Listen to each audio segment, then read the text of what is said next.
primero voy a tratar de hacerles un encuadre de qué es lo que está pasando, ¿no? Y después por ahí vamos a analizar puntualmente una nota que me pareció en lo particular la más clara para ver qué puede estar pasando. Vamos a corregir eso, porque no sabemos qué está pasando. Aparecen notas rusas. Obviamente esto pasa en Rusia, acá en la Argentina estamos hablando siempre de cosas que a nadie le interesan y que nosotros creemos que son importantes, pero la realidad nunca hacen a las decisiones de verdad. Y entre las notas que hay aparece una serie de episodios disparados por un cuadro, que es el de científicos y cuadro técnico militares estadounidenses ligadas a áreas sensibles que han desaparecido o han muerto en circunstancias llamativas. Por supuesto, oficialmente no pasa nada. Ya les aclaro la conclusión. El eje más repetido es en las notas, tiene que ver con el espacio, con temas de cohetería, plasma, fusión, materiales avanzados y programas militares de alta tecnología.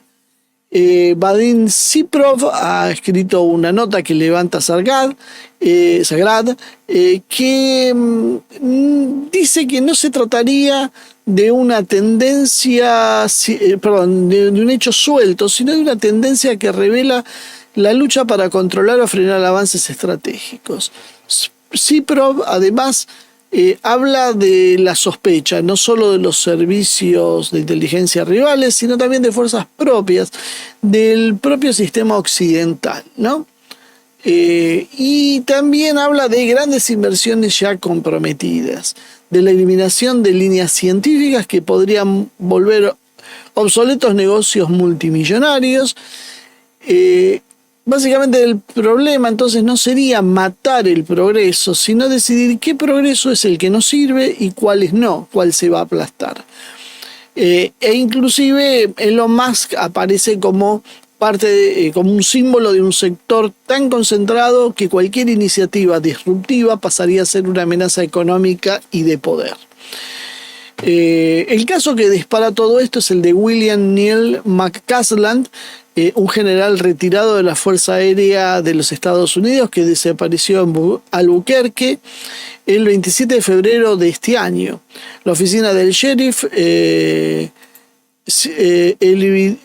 emitió una alerta de plata, una Silver Alert, y se sumó al FBI, entrevistando a más de 600 vecinos, lo que muestra, bueno, la magnitud del tema, ¿no? Y una búsqueda en más de 700 viviendas, y se informó que encontraron el celular, los lentes y todos los dispositivos que podían ser de conexión a internet. También se señaló que faltaba una camisa, botas, una billetera y un revólver calibre 38, además de una sudadera, como les dicen ellos, gris cerca de su domicilio.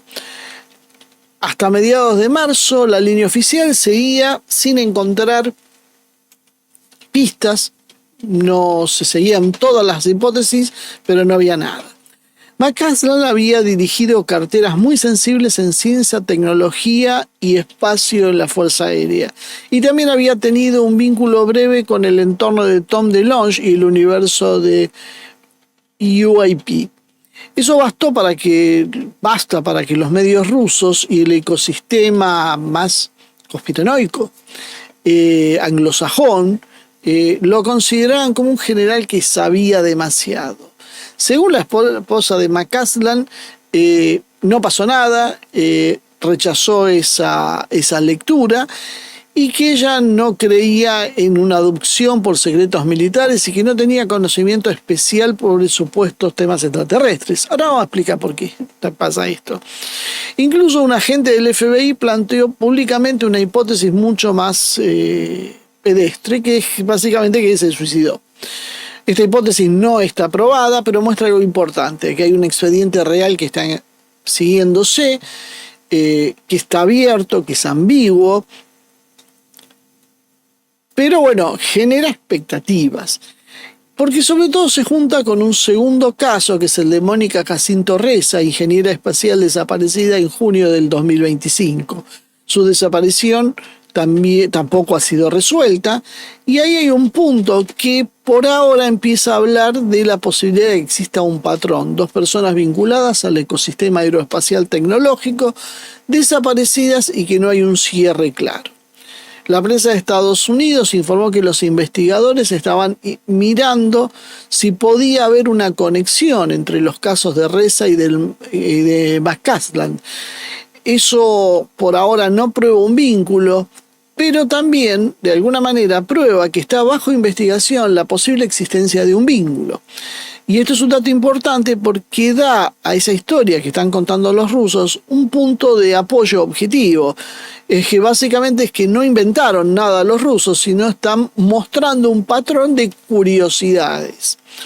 A partir de ese caso se siguió investigando y aparecieron otros nombres de otros científicos como Nuno Loureiro, Carl Gilmer y Jason Thomas, que se los suma a esta ola de muertes o desapariciones de científicos sensibles. El problema es que no es tan claro como los anteriores, que no hay datos, porque Loureiro, por ejemplo, que es del MIT, el Massachusetts Institute of Technology, fue asesinado, pero hay una línea de investigación y un sospechoso identificado. Claro, acá hay un problema. Lo mismo pasa con Grillmade de Caltex, que también fue asesinado y también habría un detenido.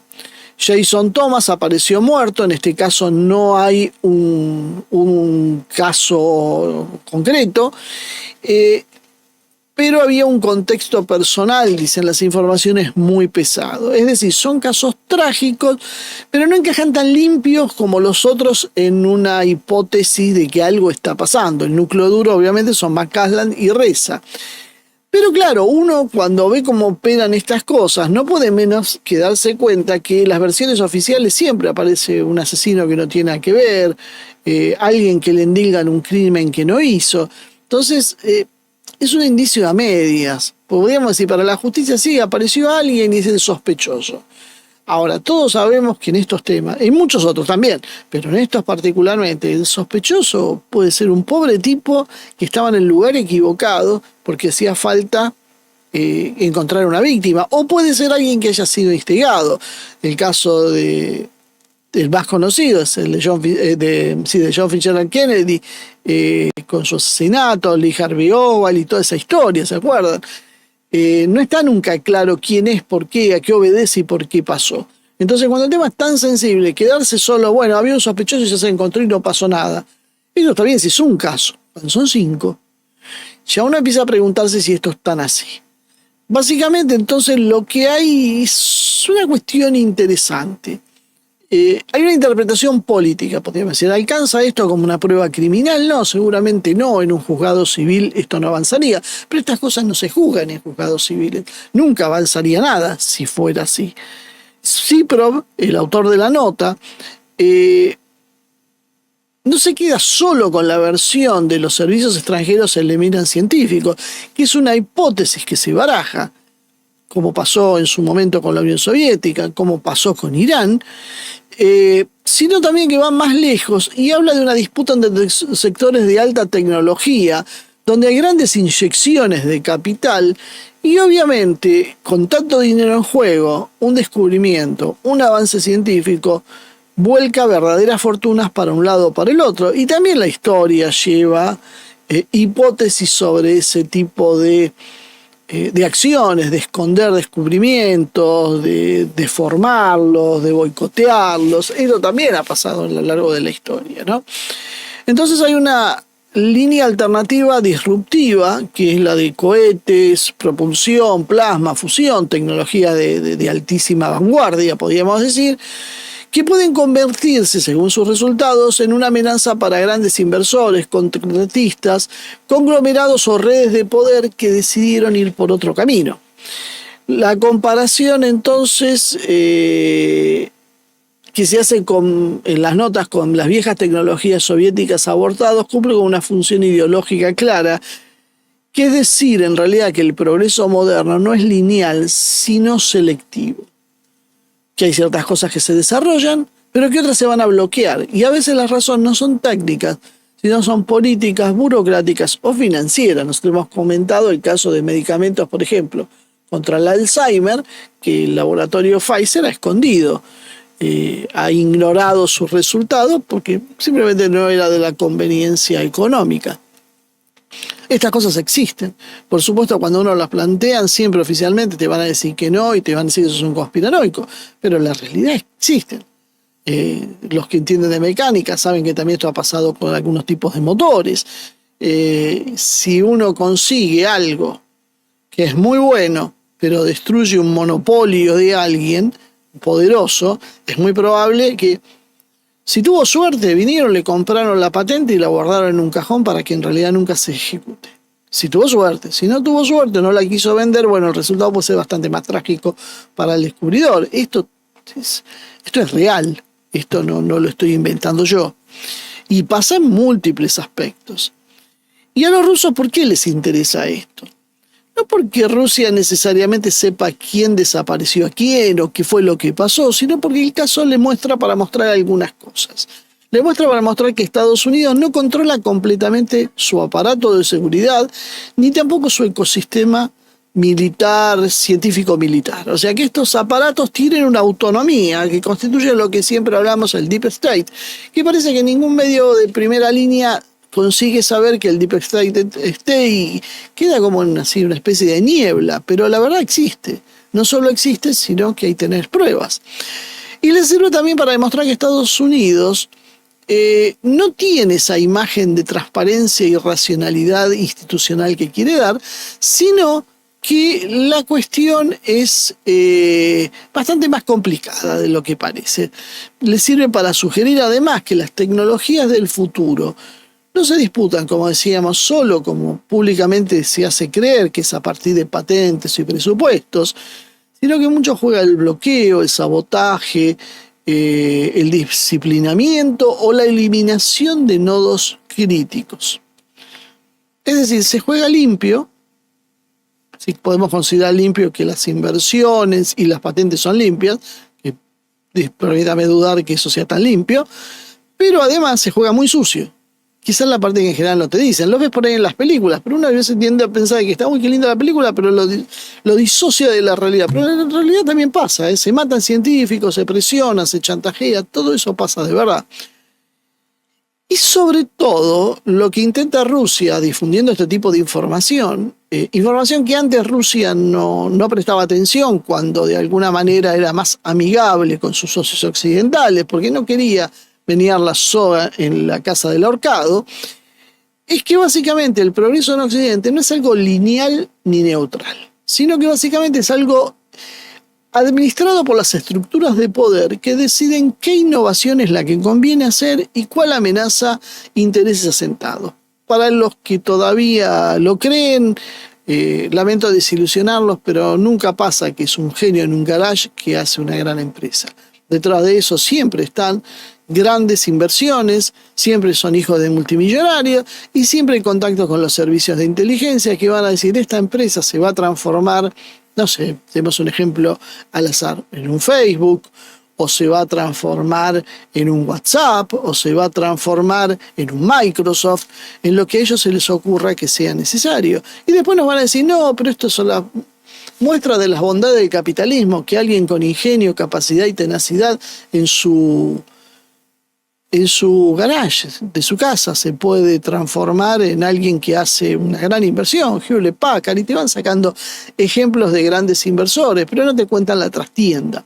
Y los rusos parece que están dispuestos a contarla, o por lo menos a tirarte algo como para que vos dudes de eso.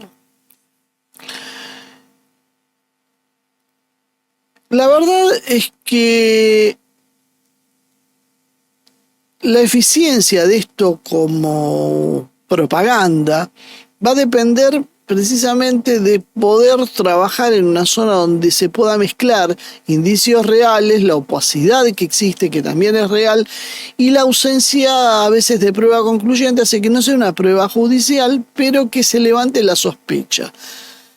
Entonces, tenemos base científica, podríamos presentarnos ante un tribunal y decir, hay una gran operación para eliminar científicos en Estados Unidos.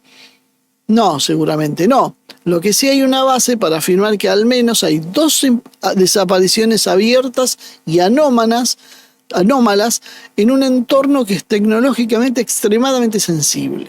Y que sobre esa base se puede montar una narrativa como la que está montando Rusia, diciendo, che, acá algo está pasando. Desde lo judicial no sé qué interés puede tener esto. Desde lo geopolítico sí. Desde lo geopolítico hay interés. Según el periodista irlandés Jay Bowes, hay científicos vinculados al sector de defensa en Estados Unidos que han comenzado a desaparecer en circunstancias poco claras.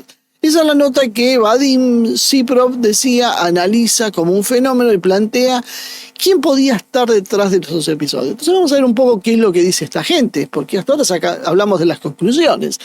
Desde mediados del 2025, especialistas estadounidenses han desaparecido de manera inquietante, nos dicen. No se trata de casos aislados, todos los involucrados trabajan en áreas altamente sensibles, como motores aeroespaciales avanzados, física de plasma, fusión termonuclear y tecnología de cohetes. Lo bueno es que acá en la Argentina difícilmente nos pase eso porque nuestros becarios los orientamos a que hablen de género y esas cosas que nos parece mucho más trascendente. Entre los casos más destacados, entonces aparece la desaparición de la ingeniera aeroespacial Mónica Jacinto Reza, que es la que mencionamos antiguamente, cuyo cuerpo jamás fue hallado, y a eso se suma la desaparición en marzo del general de la Fuerza Aérea de los Estados Unidos, William Neal McCausland, vinculado también a investigaciones sobre fenómenos aéreos no identificados, lo que habitualmente se conoce como ovnis. Para Siprov, entonces, la recopilación de los datos sobre estas desapariciones y muertes en el ámbito de defensa avanzada y en las tecnologías nucleares, lo que revela es una tendencia preocupante. Los investigadores de los campos más prometedores pueden ser eliminados o desaparecer sin ningún tipo de explicación. Un patrón que afecta particularmente a sectores energéticos como la industria espacial, la cohetería, que son los pilares del desarrollo científico contemporáneo. La exploración espacial y la industria asociada no solo representan prestigio científico, sino que también funcionan como motores de múltiples ramas industriales. Por eso es tan importante esto. En paralelo, la investigación en fusión nuclear apunta a una fuente de energía prácticamente ilimitada, lo que convierte estos campos en área de disputa crítica. Ustedes imagínense si uno consigue una fuente de energía barata e ilimitada y segura. ¿Qué es lo que pasaría con la industria, por ejemplo, del petróleo, con la industria de las energías renovables, con la industria del biodiesel? Sería el cambio monstruoso. Cambiaría no solo la economía, cambiaría también la geopolítica misma. Estados que hoy son poderosos o por lo menos inmensamente ricos pasarían a ser dueños de un recurso que presenta muchísimo menos atractivo. Sí, el petróleo todavía tendría muchos intereses, pero disminuiría enormemente, disminuiría su valor, disminuiría su rentabilidad, disminuiría las inversiones que hacen estas poderosas fortunas que manejan las regalías de petróleo e hidrocarburos o de energías renovables. Son cientos de miles o billones de dólares que están en juego. En ese contexto es que Siprov plantea que ciertas fuerzas podrían estar actuando deliberadamente para eliminar a quienes poseen las ideas más avanzadas y capacidades claves para estos sectores. Para sostener sus análisis, introduce una comparación histórica retomando los trabajos de un conocido nuestro, Andrei Fursov, quien sostuvo que el progreso científico y tecnológico fue desacelerado deliberadamente en el pasado, particularmente en la década de 60 y en los 70 por la Unión Soviética. Entre otros ejemplos, menciona la restricción de desarrollo de tecnología de cohetes liderados por Vladimir Chelomey, así como la cancelación de investigaciones en fusión nuclear fría impulsadas por Iván Filimonenko con el respaldo de figuras como Kurchatov y Korolev. Tras la muerte de estos referentes, esas líneas de investigación simplemente fueron desacreditadas o directamente abandonadas. Se calificó la energía de fusión nuclear fría como una pseudociencia. Bueno, aparentemente China para el 2035 tendría su primer reactor tendría su primer reacción de fusión nuclear fría que le daría un acceso a una tecnología, a una energía sin límites, podríamos decir, y rompería el cuello de botella de la dependencia china de energías extranjeras. Fíjense hasta dónde se remontan estas cosas. También menciona la cancelación del sistema OGAS, que fue una red nacional de computadoras diseñada en los años 60 por el matemático y cibernético Víctor Glushkov, que tenía como objetivo gestionar toda la economía soviética en un tiempo real. ¿No? Fíjense lo que estamos hablando, años 50, 60, el potencial que significaba esto, que algunos consideran que era una especie de ARPANET, la antecesora de Internet, pero muchísimo más ambicioso el proyecto. Era básicamente un sistema automatizado nacional para procesar todos los datos, anticipándose a lo que hoy forma la base de la economía digital. Es decir, le daría a la Unión Soviética la capacidad de poder ver en tiempo real el mercado y poder trabajar en la optimización de los programas de una manera que, imagínense que en los años 50, los años 60 se hacía todo básicamente a mano. Bueno, esto podía haberse computarizado en esa época y le hubiese significado un desarrollo bestial. Para CIPRO, estos antecedentes no son anecdóticos, sino que indican que el progreso tecnológico puede ser contenido o redirigido por decisiones políticas, económicas o burocráticas, y que en su lectura actual los procesos de Estados Unidos replicarían esa lógica, aunque con métodos más duros porque directamente hacen desaparecer a los científicos. Entonces la pregunta central sería ¿quién es el que está atrás de todo esto? Según CIPRO, él descarta que exista una intención de frenar el progreso en términos generales. Es decir, no es que quieren que no se avance. Lo que sí señala es que hay sectores de alta tecnología que están atravesados por una competencia muy feroz entre distintos modelos de desarrollo. Para que se entienda lo que quieren decir. Por ejemplo, una cosa es Windows, otro es el sistema, ¿cuál es el de Mac? iOS creo que es, ¿no? OS. ¿Cuál de los dos es mejor? ¿Y cuál se impone? Y bueno, uno puede competir con medios lícitos y con medios ilícitos para lograr que el mío funcione por encima del tuyo. Pero también puede haber un Linux y así podés seguir ampliando los sistemas operativos. Lo vemos con la pelea de los celulares, por ejemplo, cómo funcionó así. Entonces, básicamente, ¿qué es lo que pasa? Hay distintos modelos de desarrollo donde uno puede privar sobre otro. Ahí estaría el eje del problema y de que nuevas tecnologías en ámbitos muy sensibles pueden ser parte de esta estrategia. Y en el ámbito energético, por ejemplo, él habla de enormes inversiones que han sido dirigidos hacia ciertas tecnologías como la llamada energía verde, dejando relegada a otras como la fusión nuclear. Entonces, obviamente, alguien determina qué sector va a ganar y qué va a perder. Pero en esos sectores hay inversores y hay mucho dinero en juego. Entonces, no es que alguien determina que una política verde va a ser implementada porque es simpático, porque cree que lindo que son los bosques nativos. Eso no existe. Eso es solo para que la gente salga a la calle con una pancarta. Pero la realidad es que no se decide así.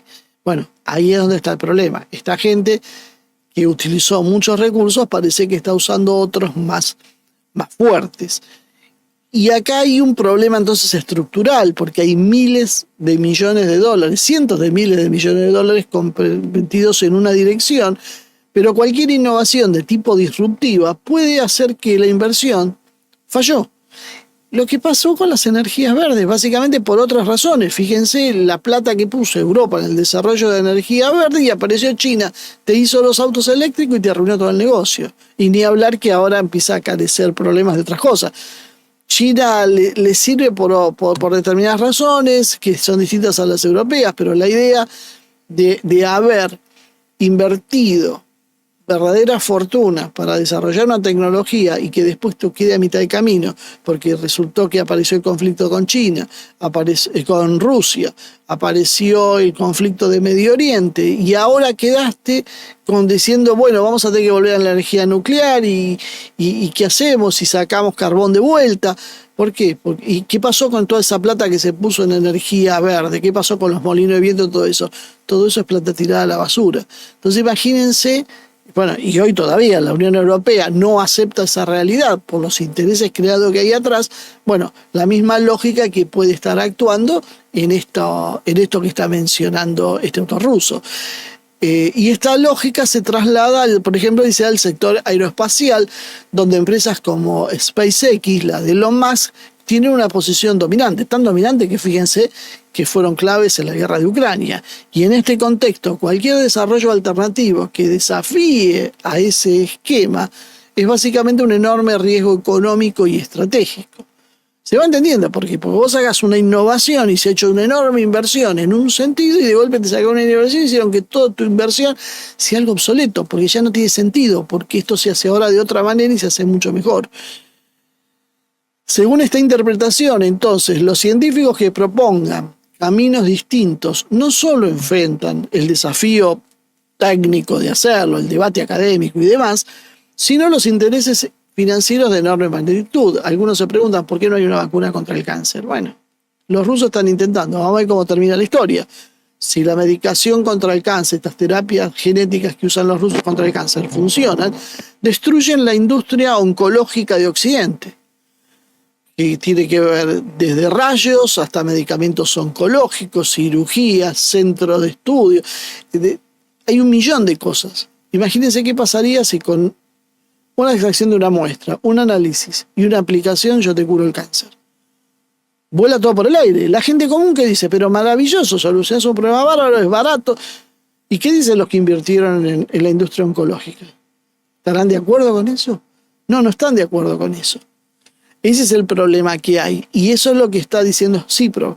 Occidente no está avanzando en función de sus capacidades, lo que se necesita, sino en función del pulso entre estos sectores económicos que tienen distintos intereses y que pueden llegar a matarse los científicos simplemente para que algo que pueda afectar sus intereses no prospere.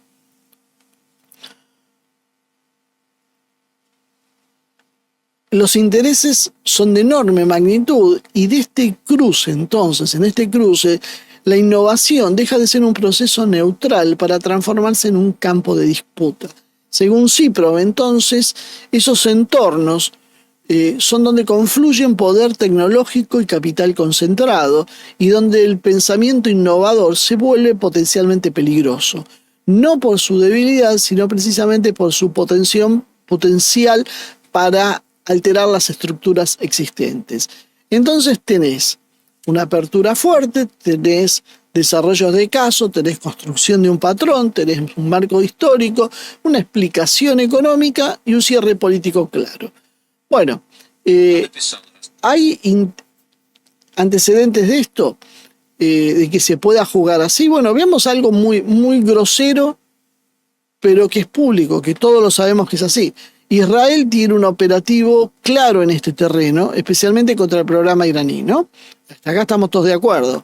Las agencias occidentales nos han reportado una serie de científicos nucleares iraníes que entre el año 2010 y el 2020 fue conocido, por ejemplo, el caso de Mohsen Farizadeh en el 2020, que fueron asesinatos, y Teherán señalaba a Israel y a otras potencias extranjeras como los autores de esto. En la guerra de junio del intercambio de 12 días en el 2025, un alto oficial israelí dijo que Israel mató 11 científicos nucleares iraníes junto con decenas de jefes de seguridad. Entonces, fíjense cómo esto se aplicó en un caso muy concreto. Estamos disputando, ahora son dos naciones, dos grupos de poder que hay atrás, se disputan la carrera nuclear. ¿Cómo la terminamos? Matamos los científicos que lo están haciendo.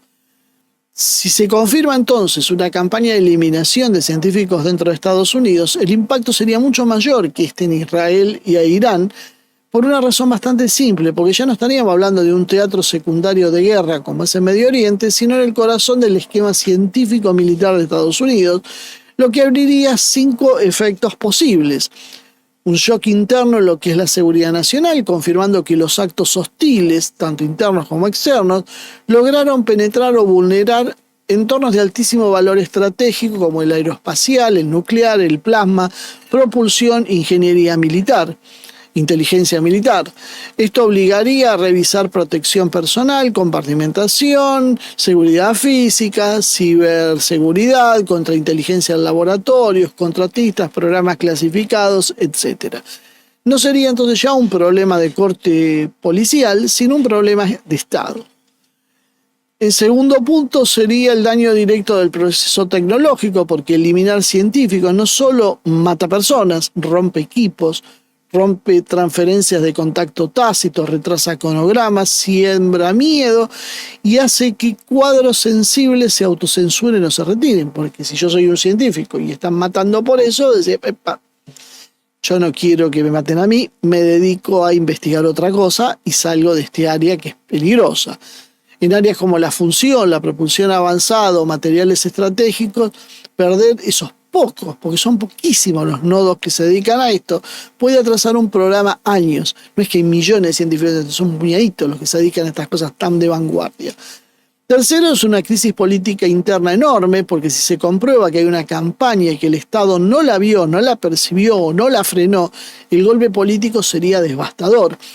Si además aparecieran indicios de complicidad interna como contratistas, facciones burocráticas, red de inteligencia o intereses corporativos, el efecto todavía sería más explosivo, pasaría de amenaza extranjera a una guerra por el control del futuro tecnológico. El cuarto punto es en el impacto internacional o de alianzas. Aliados y rivales le dirían lo mismo, que Estados Unidos no puede ni siquiera blindar de seguridad sus cuadros críticos, por lo tanto, eso afectaría la cooperación científica, el intercambio de información sensible, inversiones en defensa y percepción del liderazgo tecnológico.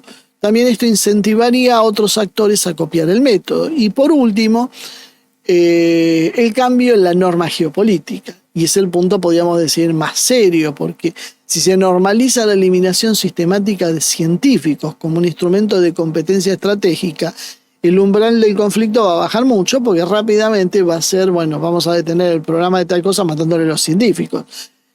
Cosa que, ya le digo, fíjense cómo el Estado de Israel siempre tiene un estatus especial, pues es el único país en el mundo que lo hace abiertamente y nadie le dice nada. No se atacaría entonces solo a las instalaciones o a las escaleras logísticas, se atacaría el capital humano. O sea, yo no solo te voy a desfinanciar, te voy a bloquear, te mato simplemente que lo está haciendo y a otra cosa. Y eso empujaría al mundo a una lógica de una guerra mucho más rápido y mucho más permanente. Y aparte, bueno, como un efecto colateral, tendría que pocos científicos querrían dedicarse a estas cosas. Y en cuanto a la legalidad y legitimidad, también hay una diferencia central, porque Israel siempre se justifica como parte de su autodefensa y de una guerra encubierta contra amenazas existenciales, sin que nadie le diga nada, ¿no? Pero desde el derecho internacional humanitario y de los derechos humanos básicos, la cuestión sería muy distinta.